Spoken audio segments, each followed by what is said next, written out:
자, 대통령이 민생 토론회 하면서 안전진단 없이 30년 된 아파트 재건축 바로 들어가게 한다는데요. 정초부터 규제 완화 정책.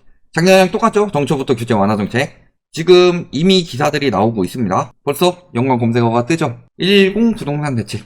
집값 폭등 지뢰를 심는다. 이런 이야기도 나오고 있고, 그리고 보통은 이런 기사들이 많이 뜨죠. 대부분의 언론은 건설사들에게 편을 많이 들어주죠. 그리고 정비사업 수년 단축은 기대가 되는데 동시다발적인 재건축 부작용은 우려가 된다. 이런 이야기도 있고요.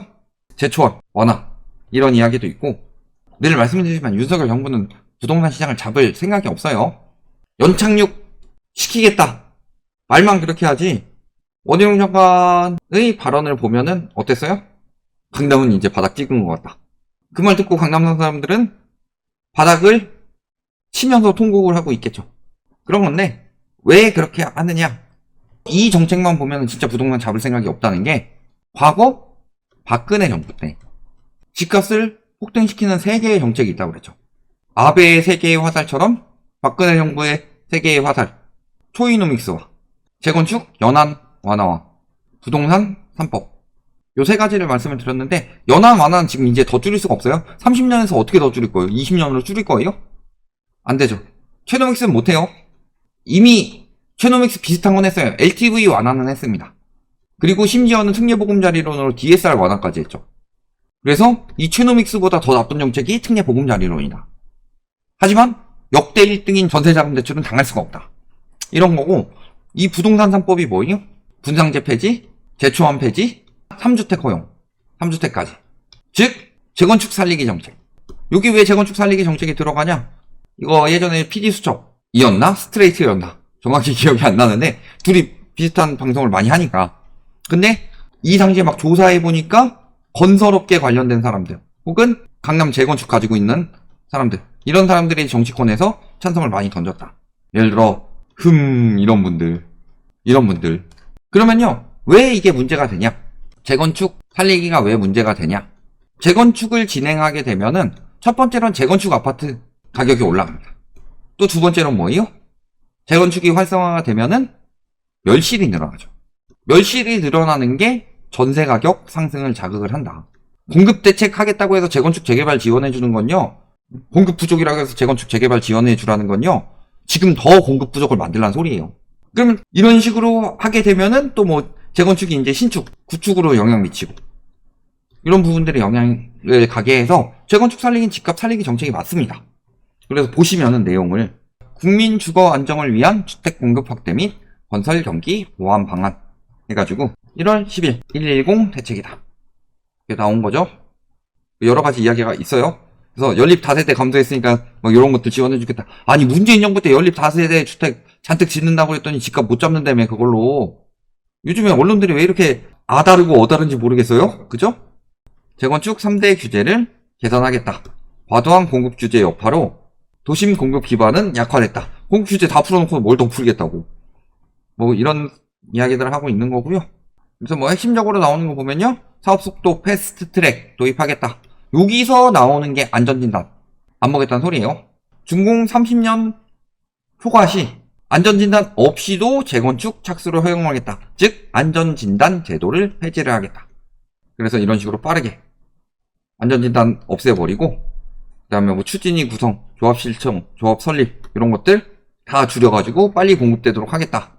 그러면서 또 뭐 재개발 노후도 요건도 완화하겠다. 그 다음에 초기 자금 지원하고 재건축 부담금 추가 합리화 시키겠다. 공사비 갈등 완화하겠다. 조기 해소 기반 마련하겠다. 뭐 이런 내용들이에요. 그 다음에 일기 신도시 재정비하겠다. 뭐 이주단지 조성하고 선 조성한 다음에 영향 끼치지 않도록 하겠다. 뭐 이런 거고요. 그 다음에 이제 소규모 정비 도심 복합 사업, 이런 것들 지원하겠다. 다양한 유형의 주택 공급을 확대를 하겠다. 다양한 유형의 주택 공급 어마어마하게 많이 됐어요. 빌라 어마어마하게 지어져가지고 지금 그거 소화가 안 돼서 지금 바지 사장이 나온 거고, 소화가 안 돼서 나온 바지 사장 때문에 지금 전세 사기가 터지고 있는 건데. 그리고 주차장 기준 완화하겠다. 주차하기 더 힘들어질 겁니다. 이제 도시형 생활주택 이런 데는 주차도 못 해요.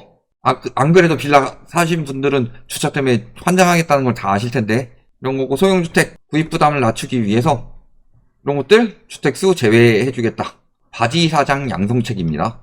1주택 하면은 보유세 줄어들죠? 그럼 이런 정책들이 쭉 나왔는데요. 전세 사기 피해 지원 예방 강화. 이것도 보긴 봐야 되겠죠? 특별한 건 없어요. 임차인 외에 다른 채권자가 없으면 임차인 먼저 우선적으로 보증금 반환 조기 시행하겠다. 당연한 이야기예요. 기존주택 매입 임대, 전세 임대, 대체 공공 임대 등 3단계 지원체제 추구. 이런 것들 한다는 거고요. 그 다음에 공공주택 공급 이런 건데, 핵심적으로 봤을 때가 이제 재건축. 그러니까 재건축 살리기를 통해서 부동산 살리기, 심폐소생술 집어넣는 거. 또 한 가지는 뭐예요? 그렇게 되면은 건설사 문제 터지고 있는데, 건설사 살리기 정책 들어가는 거죠. 지금 3개의 정책이 지금 다 건설사 살리기입니다. 13 대책, 916 대책, 그 다음에 이번에 110 대책까지. 이거는 다 건설사 살리기 대책인데 실질적으로 효과는 없을 거다. 왜냐고요? 아까도 박근혜 정부 그렇게 이야기하면서 저게 직접 띄우는 정책이고 이렇게까지 이야기했는데 갑자기 효과가 없대요. 왜 그럴까요? 이 재건축 완화가 효과를 받기 위해서는요, 분양시장이 활성화가 되는 게 필수입니다. 근데 지금 분양시장이 침체되고 있죠. 지금 100대1짜리 동대문 99.7대1. 여기도 지금 폭이 나왔어요. 활성화가 안 되고 있는 상황이기 때문에 안 되는 거예요. 그러니까 박근혜 정부 때 푼 거는 2014년 12월 31일에 푼 건데, 요거는 왜 효과를 받느냐? 저점에 가까웠으니까. 근데 2024년 10년 만에 푼 거죠? 1월 10일. 요때 푼 거는요, 집값이 고점이기 때문에 안 되는 거예요. 자, 결국에는 재건축이라는 게 뭐예요? 기존 구축을 부수고 신축으로 다시 지으면서 여기는 우리가 입주를 하고 여기 추가분을 신규 분양을 받아서 이 금액으로 하겠다. 이런 거 아니에요. 그럼 결국엔 분양이 안 되는 거. 분양 시장이 무너지면은 재건축을 추진해도 문제가 될 수 있다는 거예요. 그러니까 지금 재건축 안 되는 게 문재인 정부 때는 안전진단으로 한 게 많지만 지금 보면은 재건축 시장도 다 뒤로 미루고 있죠. 지금 분양시장 다 뒤로 미루고 있어요. 시장이 워낙 안 좋으니까. 왜 그러겠어요? 현재 가격에 분양을 받아야 되는데. 근데 예를 들어 내가 재건축 아파트를 20억짜리 재건축 아파트를 한단 말이에요. 그러면은 얘가 신축으로 지금 한 20억 정도의 분양은 돼야지 뭐가 만족이 돼요? 첫 번째로는 땅값이 비싸기 때문에 요 땅들을 가지고 있는 거죠. 지분을 팔아가지고 요걸로 짓는 거잖아요. 그러면은 실질적으로 이만큼을 받아야지 이 사람들이 손해를 안 보죠. 또 한 가지, 지금 공사비 갈등이 심하다고 그러죠. 공사비가 많이 올랐다고 하죠. 요것 때문에 더 많은 돈을 줘가지고 더 비싸게 분양을 해야 돼요. 근데 비싸게 분양하니까 분양을 안 받아.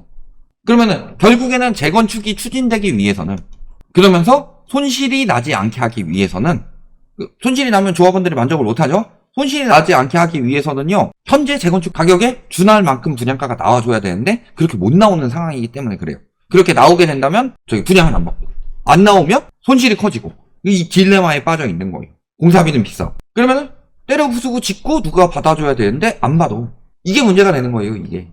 그러면 결국에는 둘 중에 하나예요. 손실이 나지 않게 하기 위해서는 재건축 가격이 충분히 하락해서 분양가가 부담이 되지 않을 정도로 가서 분양이 활성화가 되든가, 아니면은 지금보다 더 높은 분양가더라도 사람들이 분양을 받든가. 근데 후자는 되지 않죠.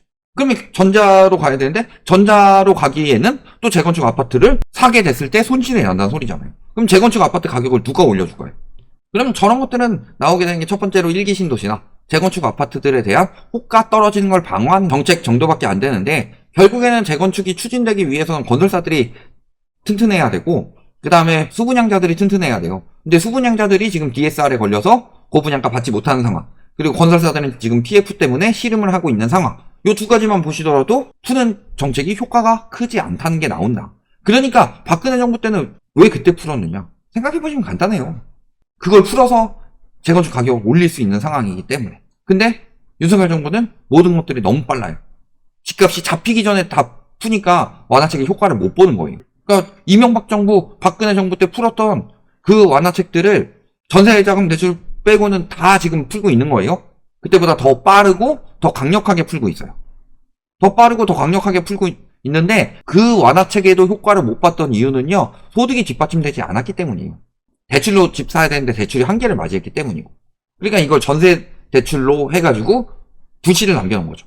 그러니까 아까 이야기했던 것처럼 불씨를 남겨놓는다. 이거는 전세자금 대출 같은 경우는 나중에 어마어마하게 커질 수 있는 불씨가 되는 거고, 저것도 집값이 만약에 어느 정도 정상화됐으면 재건축부터 더 빠르게 살아날 수 있는 불씨를 남겨놓긴 한 거다. 다만 그 상황에서 지금 재건축 가격이 오르기 좋은 상황이냐, 그 다음에 지금 재건축을 추진하기 좋은 상황이냐, 이 두 가지만 보시면요, 재건축이 오르기도 힘든 상황이고 추진하기도 힘든 상황이다. 그렇다면은 저 대책은 효과를 보기가 좋지 않은 상황이다. 그래서 과거 박근혜 정부 때 풀었던 거랑은 확실히 다른 양상이 나타날 것이다. 왜냐하면 그만큼 대출을 받으려면 현재 재건축 아파트를 사기 위해서 내가 돈을 어마어마하게 모아야 되고 어마어마한 대출을 받아야 되는데, 그러면 소득이 진짜 어마어마한 사람들밖에 안 돼요.